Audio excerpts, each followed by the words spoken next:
Happy Easter everyone. Today we're going to be looking at the Easter egg video. Not to look for eggs, but to discuss what we've seen.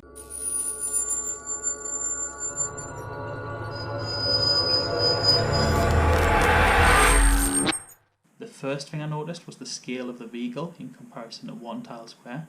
If you watched my previous video of the size comparisons, you would comfortably fit 8 parking bays in a single tile, whereas it looked like you would only fit between 4 and 6 of those Jeeps into the single tile on this. Are objects in Earth 2 going to be larger, or was that just a slightly bigger vehicle?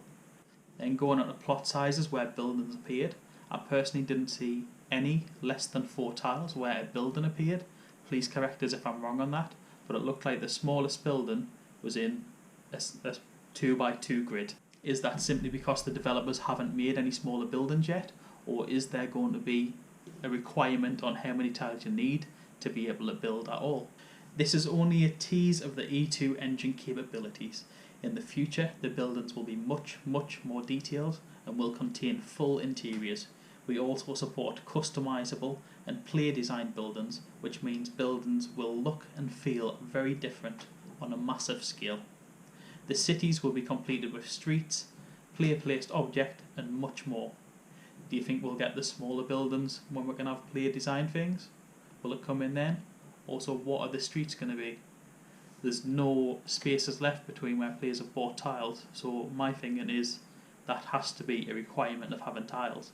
Maybe the larger the plot, the larger the spaces have to be for roads and pathways and stuff between them. In the video, the buildings also only appear in clear spots. I didn't see any appearing where there was rocks or trees. Have they been pre-cleared? Is that a requirement to build them first, or can you only build in spots that do not have other resources? Is that a requirement as well? Because some of the mega cities that have been popping up are in wooded areas, some of them even on water. Are we only going to be able to build on spots that are clear, or are we going to be able to clear? It could have just been that was easier for them to animate, so they don't have to make trees disappear and rocks disappear while there's buildings popping up. We stress that this is only the beginning. A teaser, if you will. We are breaking open much advancements than what you see here. In this video, we celebrate Earth 2 and Inception with a teaser of what tile display might look like. So that could change. This might not be the final display of you. Real-time, high-speed travel will be possible with massive draw distances, meaning that buildings and objects will render at massive ranges, giving a truly realistic feel in a massive open environment.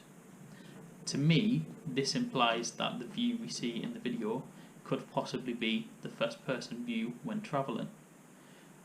With the vastness of the cities, even the one shown in the video, if you've got a smaller plot which does have a building on, are they going to get lost in the big expanse?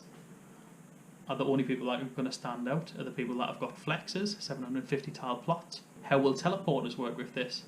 If you can fly around at those sort of speeds, there's big emphasis being put on these teleporters and getting the essence to get your labels or your names for the teleporters. If you can travel so fast, what is the major importance of teleporters? I've seen a lot of negativity, especially on Facebook, towards the egg hunt. I personally think it was a great idea, a great marketing stroke. It was tons and tons of free marketing for them. All of us posting on our own social media, our Twitters, our Facebook, our Instagrams, and all our friends, family, colleagues, old school friends seeing us putting this hashtag. There'll be tons of them that have clicked it and found out what F2 is. They've saved themselves a fortune in marketing, probably expanded the user base. They've also not had to involve the developers. For the fly-through, people have been in that, but when it comes to egg placement and stuff like that, all of that could have been done post-production by the advertising team instead of taking developer time away to insert them into the game for us to be able to hunt around.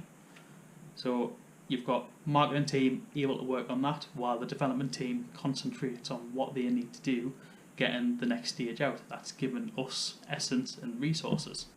Did you guys spot anything that I've missed, or do you have any other thoughts and opinions on what I've discussed here? Let me know below. Please like, subscribe, or you can support these videos by using the referral code in the description. Thank you very much.